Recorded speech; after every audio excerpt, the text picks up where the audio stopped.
Ako si Elas Mendoza. Sa loob ng mahigit 20 taon, ako ang naging mukha ng pananampalataya sa maliit na bayan namin dito sa Microphone. Halos araw-araw akong makikita ng mga tao, may malalim na boses na bumabati, Biblia sa ilalim ng aking braso, at palaging may sermong handang itapon mula sa dulo ng aking dila. Alam ng lahat, dito sa amin, kung may problema ka, si Pastor Elas ang lalapitan mo. Bago tayo magsimula, i-like mo na at mag-subscribe dahil may mga bagay dito na kailangan mong malaman bago pa ang iba. Pero kung tatanungin mo ako, ang tunay kong sandigan ay ang aking pamilya. Si Elena, ang aking asawa, tahimik ngunit matatag, laging handang magsindi ng kandila para sa amin tuwing gabi kahit hindi ko sinasabi. At si David, 8 taong gulang, malikot, mapaglaro at napaka-curious. Gabi-gabi kong pinagpapasalamat sa Diyos ang dalawang ito. Kahit na minsan ay napapansin kong bumibigat ang hangin sa pagitan naming mag-asawa tuwing napupunta ang usapan sa relihiyon. Umaga pa lang, naririnig ko na ang kampana ng simbahan Katoliko sa kabilang dulo ng plaza. Habang pinapatunog nila yon, ako na may nagdarasal sa aming maliit na sala, kasama ang ilan sa mga unang miyembro ng aking iglesia, Luz del Mundo Evangelical Church. Dito ako nagsimula, 15 tao, nagtipon sa sala ng aming lumang bahay, nagbabasa ng Biblia, umaawit ng papuri, at umiiyak sa harap ng Diyos. Unti-unting dumami ang tao. Noong una, may mga dumadalo na halatang nanggaling pa sa misa ng Katoliko. Makikita mo sa mga mata nila ang pagkalito, na parang ayaw pa talagang bitawan ang mga tradisyon na kinagisnan nila. Minsan, nahuhuli ko si Elena na tahimik lang na nakikinig, tila binabantayan kung ano ang sasabihin ko tungkol sa Katoliko. Nagtataka ako minsan kung may kulang pa sa tinuturo ko, kung bakit parang may hinahanap silang iba. Pero ang laging sagot ko sa sarili ko, sapat ang salita ng Diyos. Wala nang iba. Ano ang tinitignan mo, Elas? Tanong ni Elena isang gabi habang naglalagay siya ng tsaa sa mesa. Wala, iniisip ko lang ang sermon ko para bukas, sagot ko, pilit na nililihis ang tingin ko mula sa krus na isinabit niya sa dingding noong nagdaang Pasko. Nakangiti lang siya, pero alam kong nauunawaan niya ang ibig kong sabihin. Alam niya ang pagtingin ko sa mga imahen at rosaryo, hindi iyon lihim sa aming dalawa. Lahat ng turo ng aking ama at ng Bible Seminary ay nag-ugat na sa akin. Para sa akin, walang ibang dapat sambahin kundi si Jesus. Wala nang iba. Kahit na madalas kong sabihin sa aking sermon, mga kapatid, mag-ingat tayo sa mga tradisyon na nagpapalayo sa atin sa tunay na ebanghelyo, ramdam ko pa rin ang tahimik na puwersa ng Katolisismo sa aming bayan. Sa bawat sulok may altar, sa bawat bahay may larawan ng Birheng Maria, at tuwing pista, nagsasama-sama ang buong barangay para magrosaryo at magprosesyon. Minsan, dumadaan ako sa plaza at makikita ko ang mga matatandang babae, kasama na si Donna Concepcin, isang balo na kilalang masipag sa simbahan Katoliko, nakaupo sa ilalim ng lilim ng puno, hawak ang rosaryo, tahimik na nagdarasal.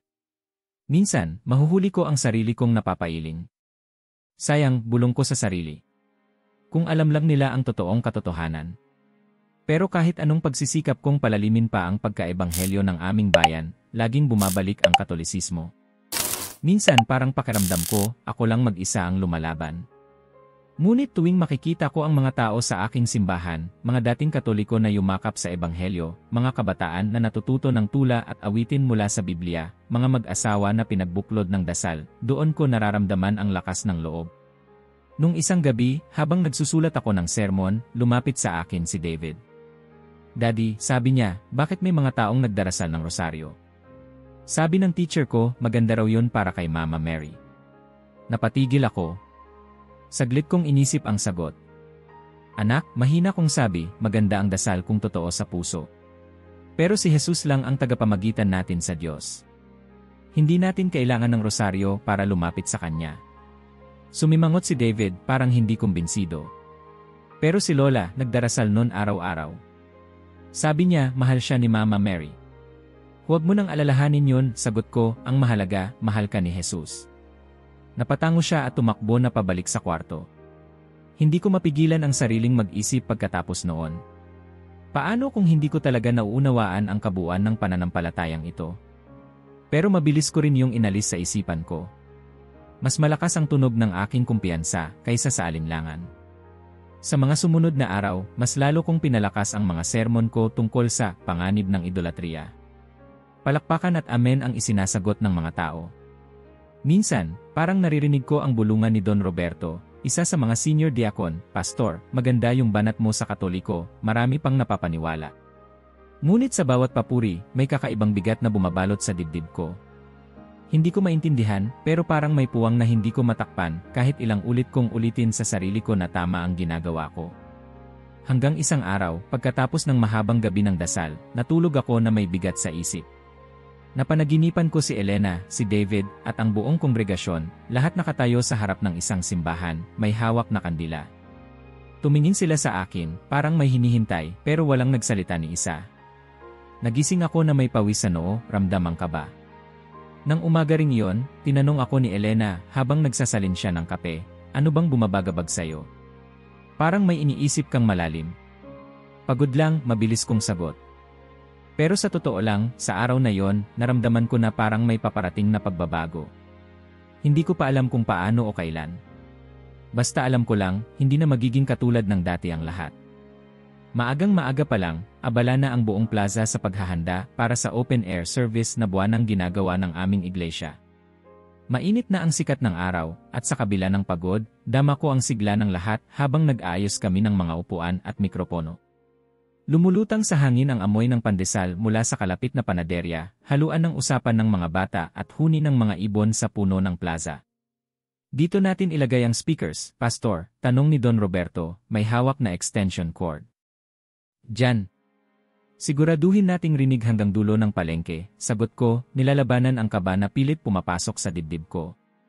Dumating si Elena, may dalang basket ng juice at ilang cookies para sa mga kabataan. Tahimik lang siya habang tinitingnan ang paligid.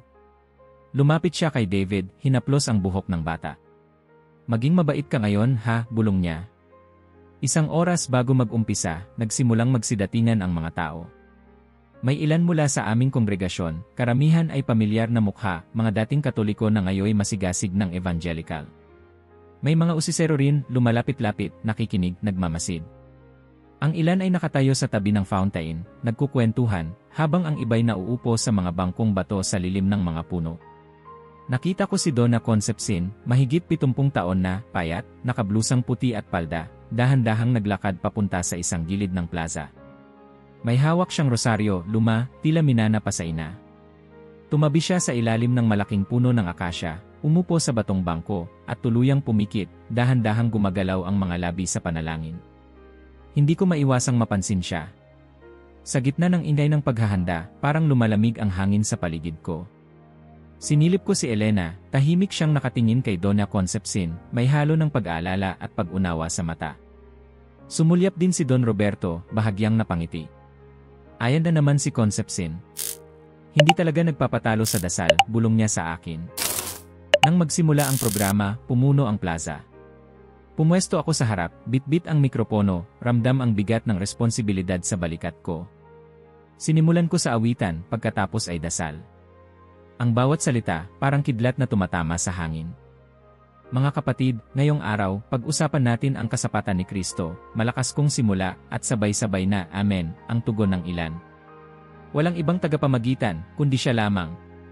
Mag-ingat tayo sa mga tradisyon na naglalayo sa atin sa katotohanan.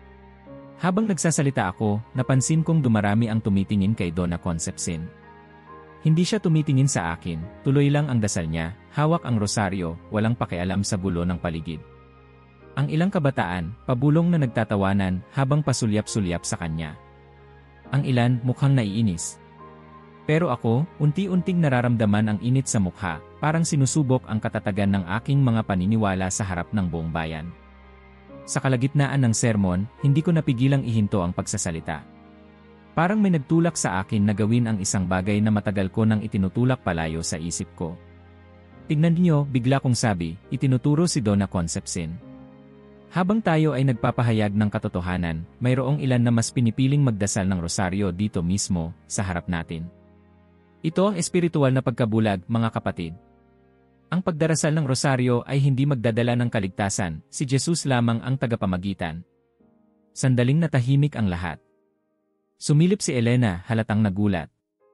Si David, na nahimik sa tabi niya, napakapit sa braso ng ina. Si Don Roberto, nakangiting parang nanalo sa sabong, tumango sa akin. Narinig ko ang bulungan sa paligid, grabe si Pastor Elas, tapang talaga. Ang lakas ng loob niyang patamaan si Donna Concepcin. May ilan na pumalakpak, may ilan namang natigilan. Ang ilang bata, tinitigan si Donna Concepcin, habang may ilan na nagtatawanan at nagbubulungan. Pero si Donna Concepcin hindi natinag. Dahan-dahan niyang iminulat ang mga mata, tiningnan ako ng direkta, ngunit wala akong nakita ni bahid ng galit o kahihiyan. Maamo lang ang mga mata niya, parang may sinasabi pero walang salita. Tumango siya, nag-sign of the cross, at muling pumikit, ipinagpatuloy ang tahimik na dasal. Sa kabila ng dami ng tao, parang kami lang dalawa ang naroroon. Hindi ko maintindihan ang naramdaman ko noon. Parang may humila sa dibdib ko pababa, habang patuloy kong tinatapos ang sermon ko. Si Maria ay pinagpala, pero siya'y tao lamang. Si Jesus ang tagapagligtas, hindi ang kanyang ina. Ngunit ang boses ko, unti-unting nawala ng sigla. Ang apoy sa aking dibdib, biglang nawala. Pagkatapos ng serbisyo, naghiwa-hiwalay ang mga tao. May ilang lumapit, tapik sa balikat. Maganda yung banat, Pastor, sabi ni Don Roberto. Dapat talagang turuan ng leksyon ang mga Katoliko. May mga tumango, nakangiti, parang nanalo sa isang debate. Pero may ilan, kabilang si Elena, tahimik lang na nakatingin sa akin, parang may gustong sabihin pero pinipiling manahimik. Nang makauwi kami, napansin kong hindi mapakali si Elena. Habang nag-aayos siya ng mesa para sa hapunan, nagliligpit siya ng mas mahigpit kaysa dati. Elena, ayos ka lang ba? Okay lang ako, mabilis niyang sagot pero hindi tumingin. Sigurado ka?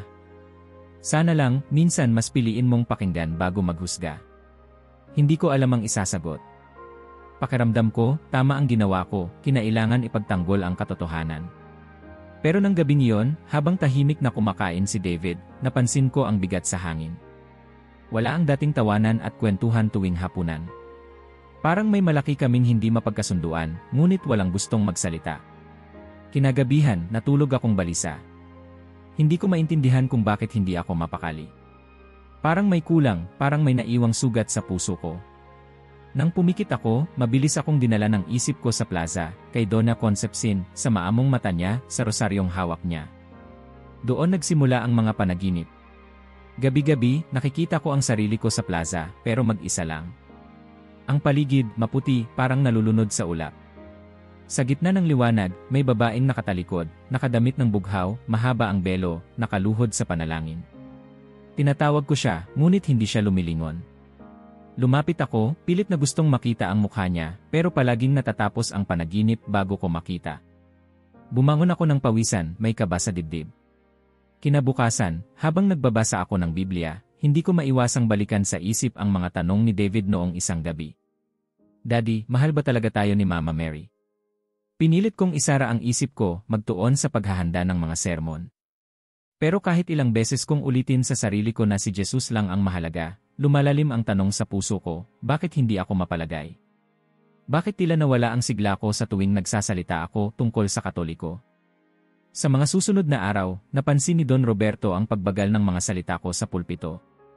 Pastor, napansin ko parang tahimik ka nitong mga araw. Pagod ka ba? Siguro, maikling sagot ko.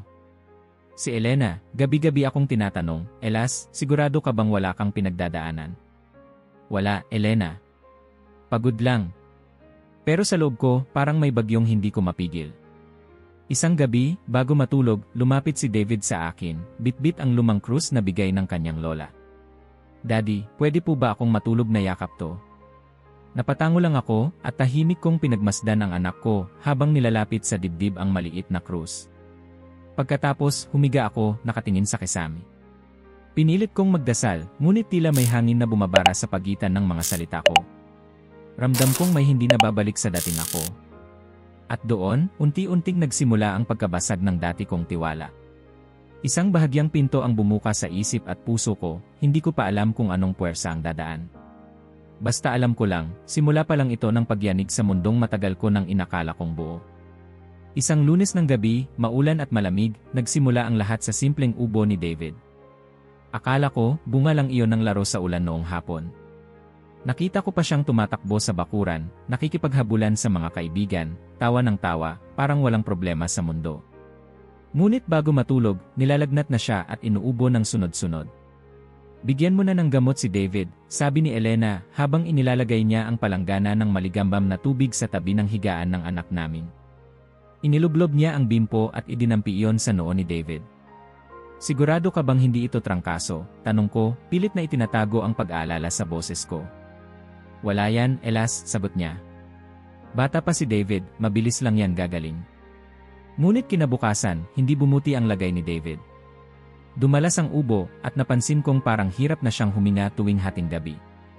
Umiiyak na si Elena habang nilalapitan ang anak namin. Hindi ko na alam ang gagawin. Sanay akong nagpapayo sa iba kapag may krisis, ngayon, ako naman ang kinailangang tumawag sa Diyos. Muling lumalim ang gabi, umuulan pa rin sa labas. Panginoon, tulungan mo po ang anak ko, pabulong kong dasal habang nakaluhod sa tabi ng kama ni David. Nakapikit siya, nanginginig sa lagnat, at paminsan-minsan ay dumadaing ng mahina. Bigla siyang napasigaw sa sakit. Dumungaw si Elena mula sa kusina, natapon ang tasa ng tsaa na bitbit niya. Elas, sumuka ng dugo si David. Dali-dali akong tumayo, niyakap ang anak namin. Namutla ang mukha ko, nanginginig ang kamay habang binubuhat siya. Bilis, Elena! Sa ospital tayo, utos ko, sabay hablot sa payong at kumot. Nagmamadali kaming sumakay ng tricycle, ang ulan ay tila lumalakas pa. Si Elena, yakap-yakap si David, habang ako naman ay pilit na kumukuha ng lakas para magdasal sa gitna ng takot.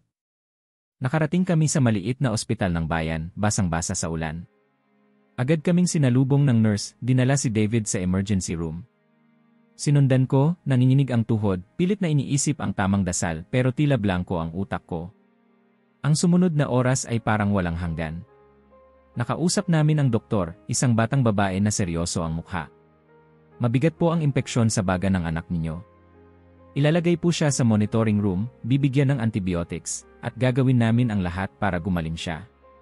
Pero kailangan niyong maging handa sa lahat ng maaaring mangyari. Bigla akong nalaglag sa upuan. Ako, nasanay maging sandigan ng iba, ngayon ay isang batang takot, mahigpit na yakap ang asawa ko, habang umiiyak siya sa balikat ko. Hindi pwedeng mawala si David, Elas. Hindi ko kaya, garalgal na sabi ni Elena. Hindi mawawala ang anak natin. Hindi papabayaan ng Diyos, pilit kong paniniwala, kahit nararamdaman kong lumiliit ang pananampalataya ko bawat segundo. Lumipas ang gabi sa ospital. Ang tunog ng makina, ang tunog ng ulan, ang mga yabag ng mga nurse, lahat iyon parang musika ng kawalang pag-asa. Hindi ako umalis sa tabi ng anak ko. Habang himbing si Elena sa silya, ako na may tahimik na nagbabantay. Lumuhod ako sa tabi ng kama ni David, tahimik na nagdasal. Panginoon, pakinggan mo ako. Alam mong buong buhay kitang pinaglingkuran. Patawarin mo ako kung naging mapagmataas ako. Pero ngayon, wala akong ibang hinihiling kundi iligtas ang anak ko. Paulit-ulit kong inusal ang mga salitang iyon, pero parang may kisama ang panalangin ko, hindi man lang tumatagos, parang bumabalik lang sa lupa. Kinabukasan, lalo pang lumala ang lagay ni David. Dumating ang mga doktor, dinala ang bata sa x-ray, naglagay ng mas maraming swero, sinundan ng iba't ibang pagsusuri. Habang ginagawa nila yon, napansin kong may naiwang maliit na bagay sa gilid ng kama ng anak ko, isang rosaryo, kulay kahoy, may metal na krus. Napakunot-no ako. Saan galing to? Bulong ko sa sarili. Siguro naiwan ng dating pasyente o baka ng nurse. Gusto ko sanang itapon pero parang may nagsabi sa akin na hawakan yon. Inabot ko ang rosaryo at sa unang dampi, parang may malamig na dumaloy sa palad ko. Bigla akong nag-alala na baka makita ni Elena at mapansin, pero mas nanginibabaw ang pagkakabighani ko sa bagay na yon. Bumalik sa akin ang alaala ng bata pa ako, nang minsang nadala ako ng nanay ng kaibigan ko sa misa. Pinapanood ko noon ang mga matatanda, may hawak na rosaryo, nagdarasal. Noon, pinagtawanan ko yon. Ngayon, hawak-hawak ko ang rosaryo, habang nagbabantay kay David, hindi ko maipaliwanag ang damdamin, takot, pag-asa, pagkalito. Lumapit si Elena, napansin ang rosaryo. Bakit mo hawak yan? Tanong niya, mahina ang boses. Hindi ko alam. Naiwan siguro dito. Parang nakakaaliw lang hawakan. Umiling siya, ngunit hindi na nagsalita pa. Umupo siya sa tabi ko, sabay hawak sa kamay ko at ni David. Tatlo kaming nagbantay ng katahimikan, nag-aabang ng milagro. Kinagabihan, halos hindi ako makatulog. Sa bawat hilik ng mga makina, bumubulong ako ng panalangin. Pero imbis na dasal na alam ko mula sa aking pagkabata, napansin kong ang mga salitang lumalabas sa bibig ko ay parang bago, hindi pamilyar. Parang may tinig sa loob ko na nag-uudyok, subukan mong magdasal, hindi bilang pastor, kundi bilang isang desperadong ama. Mahimbing na natutulog si Elena. Tiningnan ko si David, maputla, butil-butil ang pawis, kumakapit sa kumot. Sa loob ng silid, dama ko ang lamig at parang may presensyang pumuno sa paligid ko. Kinuha ko ang rosaryo, tinignan ko ang mga butil, pinisil ko ang krus. Hindi ko alam kung tama ito, bulong ko sa hangin. Pero kung totoo ngang mahal mo kami, Maria, kung pwede mong ipakiusap sa anak mo ang buhay ng anak ko pakisuyo. Huwag mong hayaang mawala si David sa amin. Habang sinasabi ko yon, naramdaman kong parang may biglang sumaklob na kapayapaan sa dibdib ko. Hindi iyon himala, hindi rin guni-guni. Parang isang malamig na hangin na nagdulot ng bahagyang ginhawa. May mga luha na tumulo sa mata ko, pero hindi na luha ng galit o takot, luha ng pagkapukaw, pagkatanto na wala akong hawak sa mundo. Muli kong tinitigan ang rosaryo, at sa unang pagkakataon, naramdaman kong wala na akong suot na maskara. Hindi bilang pastor, kundi bilang isang ama na handang yakapin ang kahit anong piraso ng pag-asa. Maya-maya, nakatulog ako sa tabi ng kama ni David, hawak pa rin ang rosaryo. Sa panaginip ko, nakita ko si David, nakaupo sa isang berdeng damuhan, maliwanag ang araw, may babaeng nakaasul na balabal na nakaupo sa tabi niya, hinahaplos ang buhok niya, ngumiti sa akin at bulong, huwag kang matakot. Hindi ka nag-iisa. Nagising ako na may luha sa pisngi ko, hawak pa rin ang rosaryo.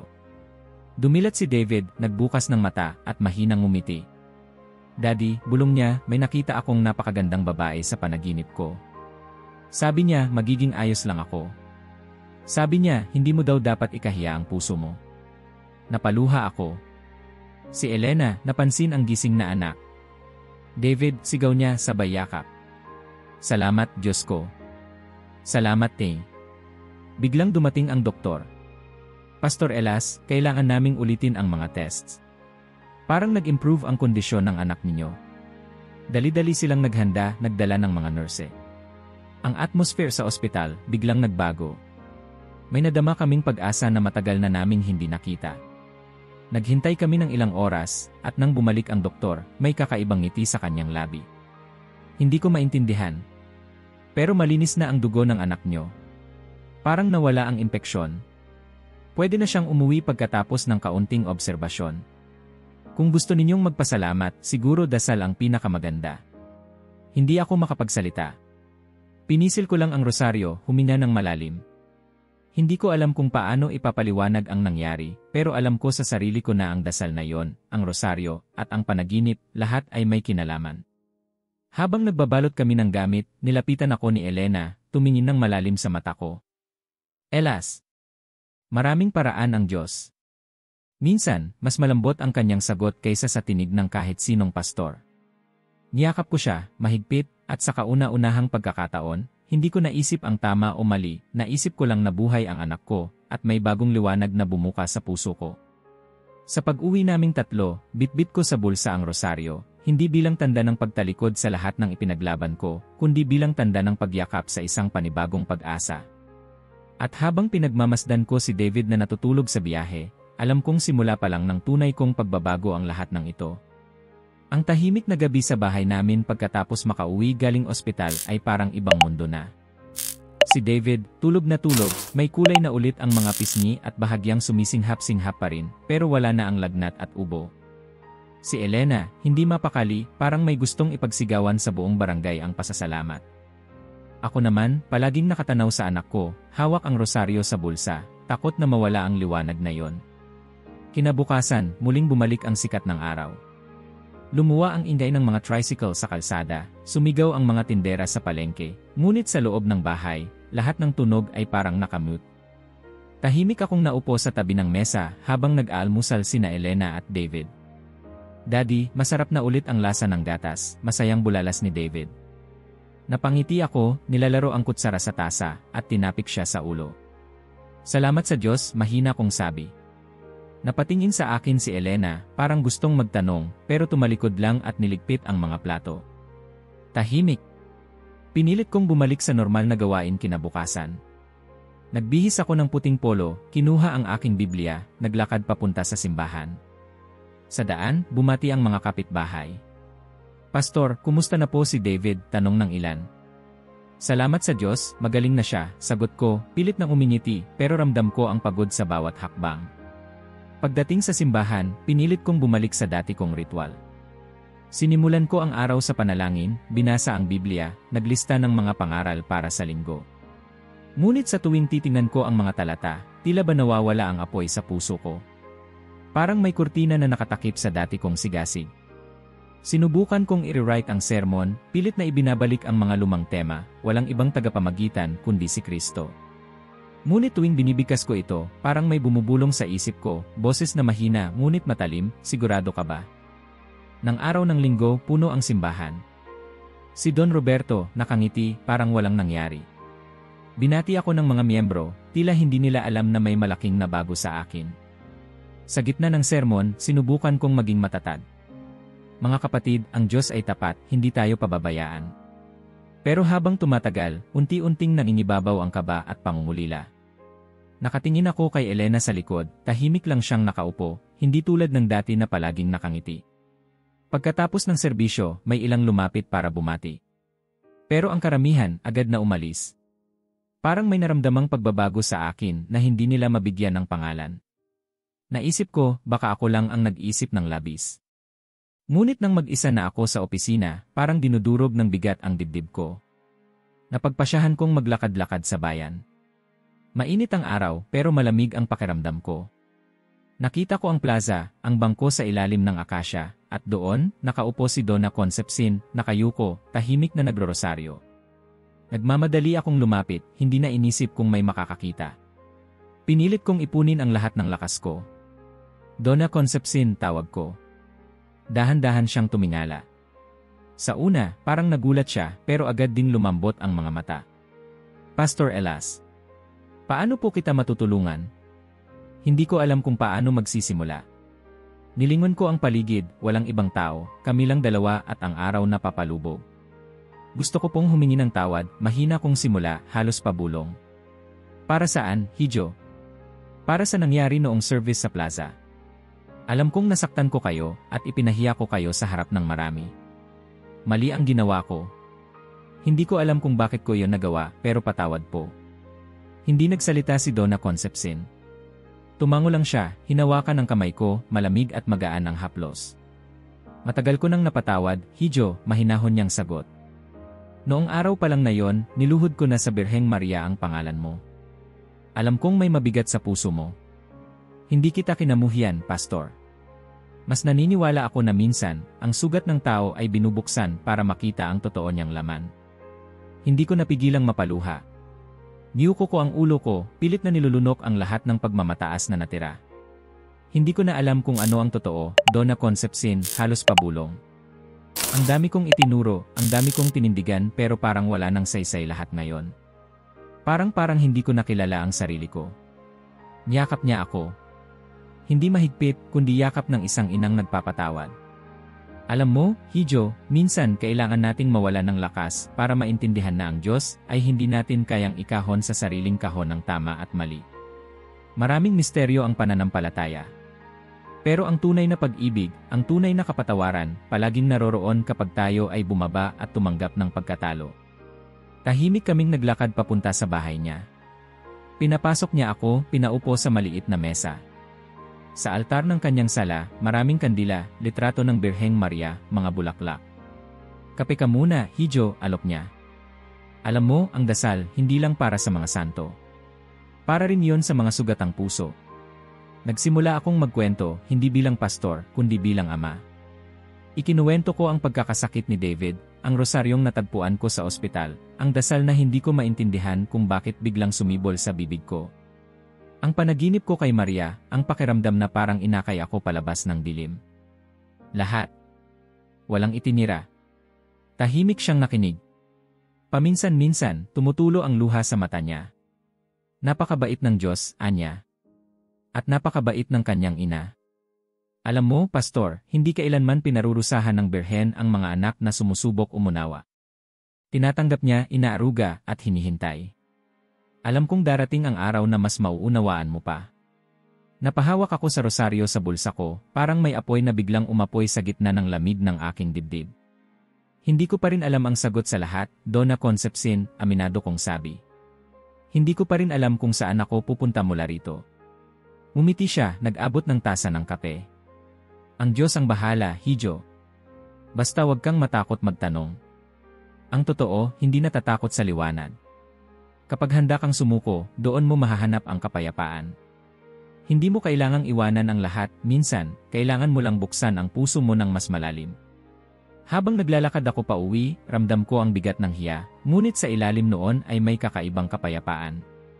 Sa unang pagkakataon, hindi ako natakot sa pagdududa. Hindi ako tinapik ng Diyos para mapanatili ang dating ako. Baka nga, tinapik niya ako para matutunan kong lumuhod at makinig.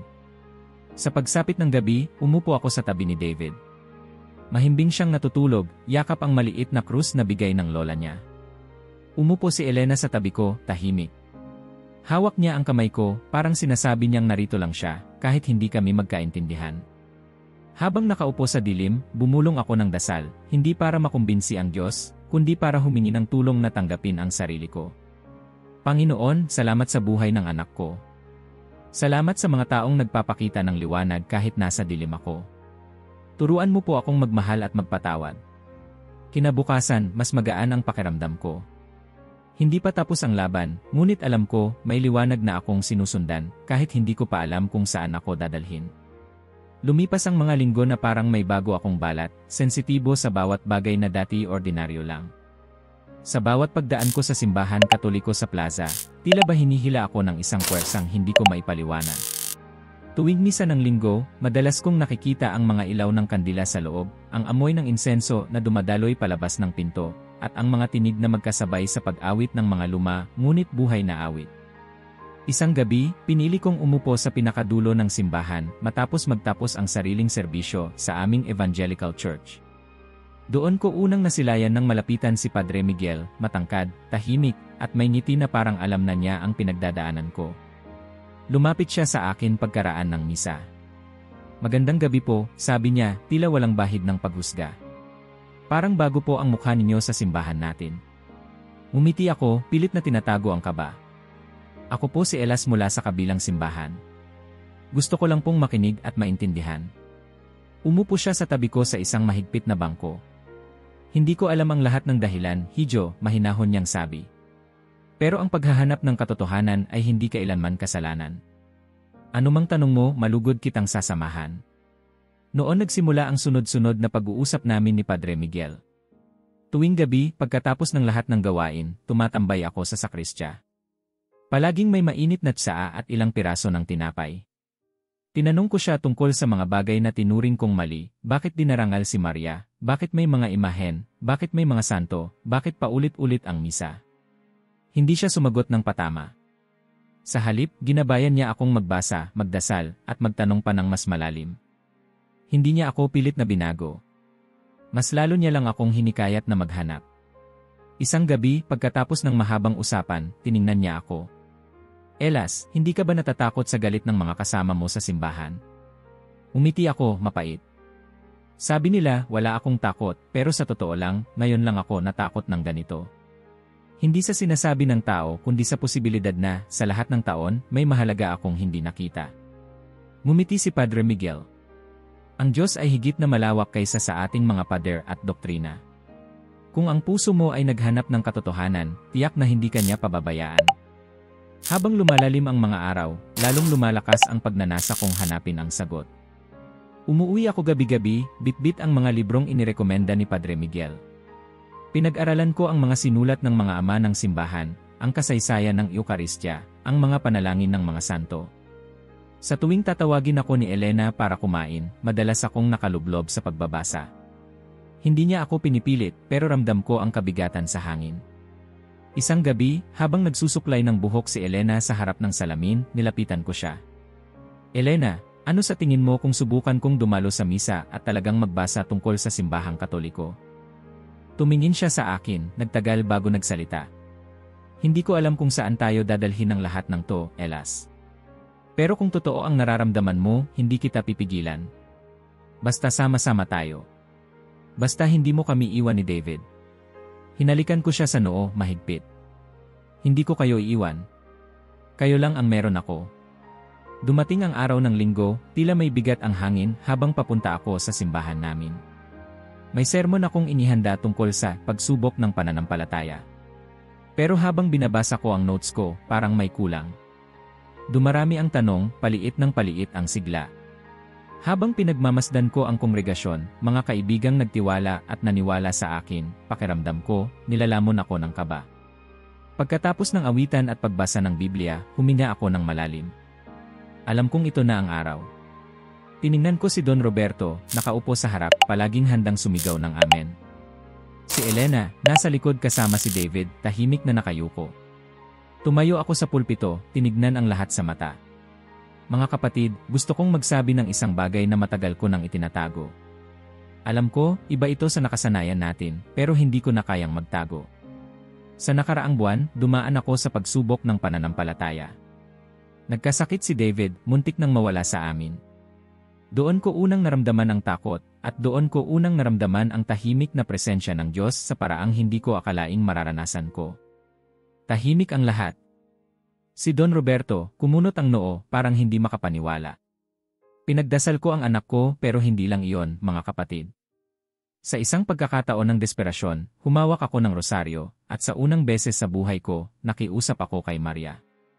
At hindi ko maipaliwanag, naramdaman ko ang kapayapaan at, sa kabila ng lahat, napagaling ang anak ko. Hindi ko alam kung paano ipapaliwanag, pero gusto kong maging totoo sa inyo. Simula noon, hindi na bumalik ang dati kong tiwala sa sarili.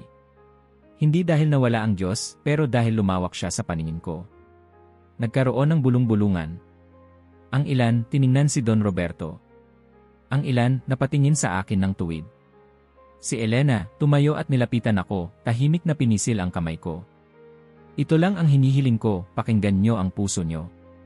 Hindi ko hinihiling na sumang-ayon kayo agad, pero huwag kayong matakot magtanong. Baka may mas malawak na katotohanan na naghihintay sa atin, kung handa tayong tanggapin ito. Natapos ang serbisyo ng walang palakpak, walang sigawan. Isang kakaibang katahimikan ang bumalot sa buong simbahan. Lumapit si Don Roberto pagkatapos, kasama ang ilan sa mga senior diakon. Pastor Elas, mariin niyang sabi, iginagalang ka namin, pero hindi na namin kayang sundan ang lideratong ito. Hindi namin kayang tanggapin ang ginagawa mo. Malinaw ang Biblia, malinaw ang ating doktrina. Kung pipiliin mong tumuloy sa landas na yan, kami naman ay magtatayo ng panibagong grupo. Narinig ko ang bulong ng ilan, nagbago na si Pastor, hindi na siya totoo. Ang ilan, nakita kong naiiyak, naguguluhan. Salamat, Don Roberto. Iginagalang ko ang inyong desisyon, sagot ko. Walang galit, walang pagtutol. Lagi kong ipagdarasal ang bawat isa sa inyo. Paglabas ko ng simbahan, hinawakan ni Elena ang kamay ko, si David sa kabila, yakap ang maliit niyang krus. Tahimik kaming naglakad pauwi. Pagdating sa bahay, naupo kami sa mesa, walang nagsalita ng ilang minuto. Ano na ang plano mo? Tanong ni Elena, dahan-dahan, hindi galit, hindi takot, kundi puno ng pag-unawa. Gusto kong kausapin si Padre Miguel, gusto kong malaman kung paano ako formal na makakapasok sa simbahang Katoliko. Hindi ko alam kung ano ang mangyayari. Pero pakiramdam ko, ito na ang susunod na hakbang. Nagpalipas kami ng gabi sa panalangin, magkahawak ang mga kamay. Hindi ko ipinagdasal na maintindihan ko lahat, ipinagdasal ko lang na sana, gabayan kami ng Diyos, saan man niya kami dalhin.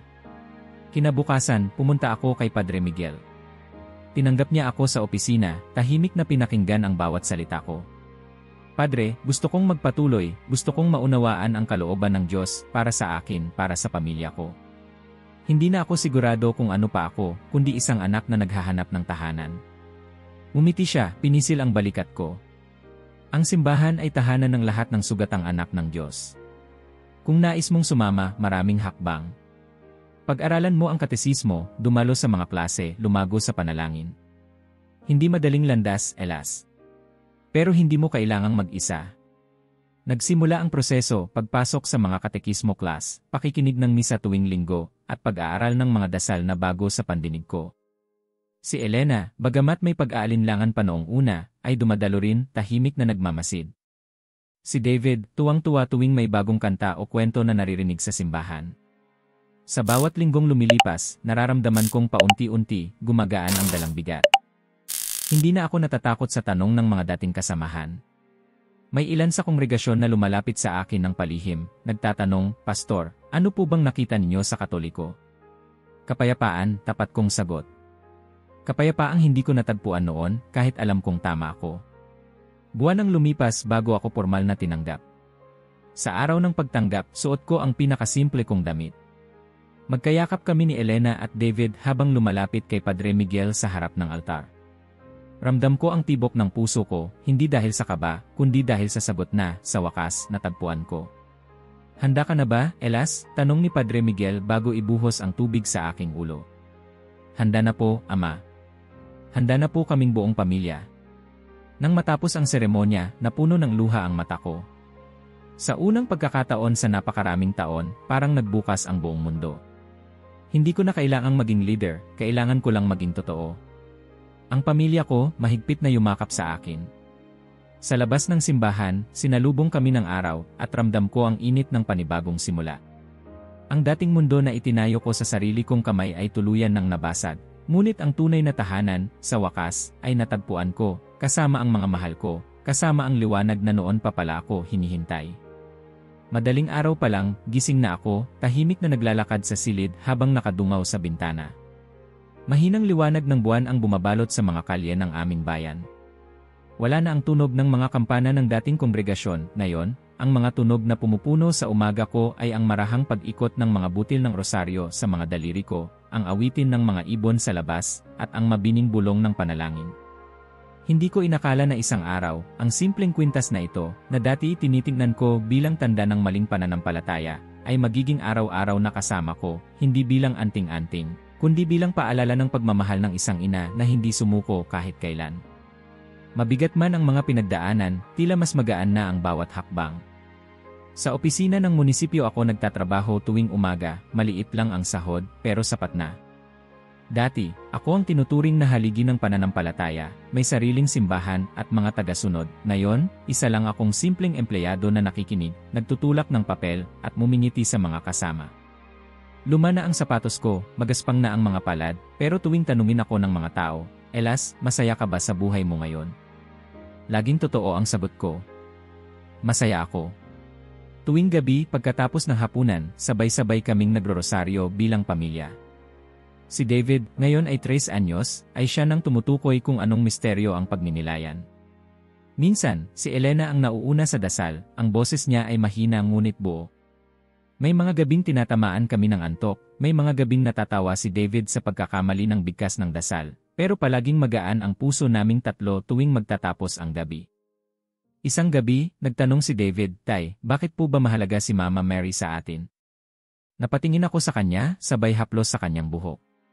"Anak, dahil gaya ng pagmamahal ng isang tunay na ina, tinutulungan niya tayong lumapit kay Jesus. Siya ang palaging nariyan kahit ayaw mo. Kahit tumalikod ka, hihintayin ka niyang bumalik. At kapag nawala ka, siya ang tatawag sa iyo pabalik sa tahanan." Napatango si David, ngumiti si Elena. Wala nang dapat ipaliwanag pa. Tuwing linggo, tumutulong ako sa parokya, minsan sa mga klase ng katekismo para sa mga kabataan, minsan sa simpleng pag-aayos ng mga bulaklak sa altar. Hindi na ako nangangaral na parang sundalo, hindi ako sumisigaw sa pulpito. Mas pinipili kong makinig, lumapit, at tumulong sa tahimik na paraan. Maraming kabataan ang lumalapit, nagtatanong tungkol sa mga kwento ko noon. "Totoo po ba, Tito Elas, na dati kayong pastor?" tanong ng isang binatilyo, si Luis, isang linggo ng umaga. Ngumiti ako, "Totoo, Luis. Pero ngayon, natagpuan ko ang tunay na tahanan." Alam mo, minsan ang tunay na lakas ay hindi sa lakas ng boses, kundi sa lalim ng pakikinig at kababaang loob.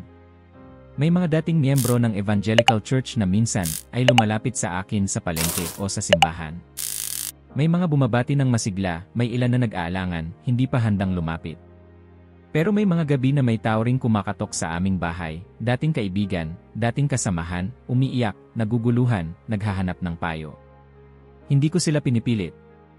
Nakikinig lang ako, nagpapakape, at kapag may hihingi ng dasal, tahimik lang akong tumutulong. Hindi na ako nagmamagaling. Naging misyon ko na ngayon ang magpakumbaba, tumulong hindi para umangat, kundi para magsilbi, para samahan ang mga sugatang puso. Naging malapit pa ako kay Donna Concepcin. Halos tuwing Sabado, dumadalaw ako sa bahay niya, nagdadala ng prutas o simpleng tinapay, nakikihalakhak sa kanyang mga kwento tungkol sa mga milagro ng Birheng Maria at mga simpleng aral ng buhay. Isang araw, sa kalagitnaan ng aming usapan, tinanong niya ako, "Elas, alam mo ba kung kailan nagsimula ang pagbabagong ito sa'yo?" Napaisip ako. Siguro noong nahulog sa lupa ang lahat ng kayabangan ko, Donna. Umiti siya, hawak ang rosaryo. Hindi. Nagsimula ito noong tinanggap mong wala kang sagot sa lahat, at natuto kang humingi ng tulong, hindi lang sa Diyos, kundi pati sa kanyang ina. Minsan, napapadaan ako sa plaza. Sa ilalim ng malaking akasya, naupo ako minsan sa bangko kung saan minsang nangyari ang hiya at ang unang basag ng aking puso. Pinagmamasdan ko ang mga batang naglalaro, ang mga lola na nagrorosaryo, at sa katahimikan, nagdarasal ako ng pasasalamat. Salamat, Nanay, sa paghintay. Salamat sa pagbukas ng pinto kahit ilang beses kong isinara. Salamat sa pagtuturo ng tunay na pagmamahal. Isang linggo ng umaga, habang tinutulungan ko ang mga kabataan sa parokya, nilapitan ako ni Padre Miguel. "Elas, gusto mo bang magbahagi ng kwento mo sa mga mag-aaral sa confirmation class?" Umiti ako. "Kung makakatulong po, Ama, handa akong magkwento." Hindi ko inisip na may aral pa akong maibabahagi, pero alam ko, minsan, ang tahimik na kwento ng pagbabalik ay higit pa sa daang sermon.